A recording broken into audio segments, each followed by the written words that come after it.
Pour les navigateurs qui s'approchent des côtes, un homme toujours surveille à ses flammes hautes.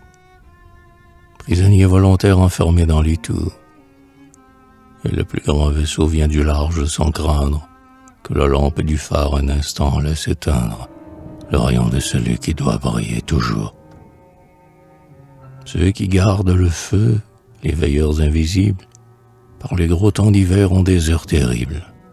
Sur un roc, détaché du monde des vivants, où le nuage pleure, où le flot se lamente, les phares sont debout au cœur de la tourmente, dans l'aveugle chaos des lames et des vents.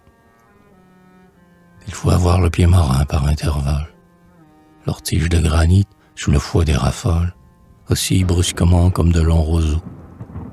Il semble que parfois la tour déracinée, par la rage du vent ou d'un bloc entraîné, comme un arbre arraché disparaît dans les eaux. Mais le phare esselé détient bon. L'homme veille. Tous les bruits de la mer ont usé son oreille.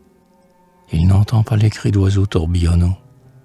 Hors d'haleine, accouru dans un vol de tempête, affolé de lumière à se briser la tête au grand vitrage clair de ses feux rayonnants.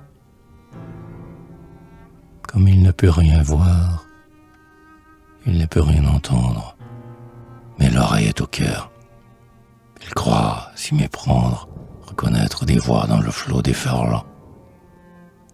Un adieu qui s'éloigne, un long sanglot qui passe. Il écoute. Quelqu'un heurte la porte basse, comme un ami perdu qui frappe en le hélant. L'étrange illusion du veilleur est si forte qu'il bondit pour descendre sa petite porte dans le débordement des eaux, prêt à l'ouvrir. Il touche au verrou froid. Il s'apaise. Il remonte, songeant qu'à l'horizon plus d'un navire compte sur la clarté d'en haut qui ne doit pas mourir.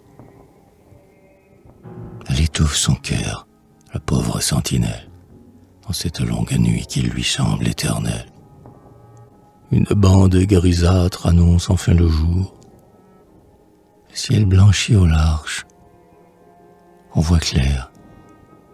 La marée, comme un mince fil bleu, s'est au loin retirée. Et l'homme, respirant, s'échappe de sa tour.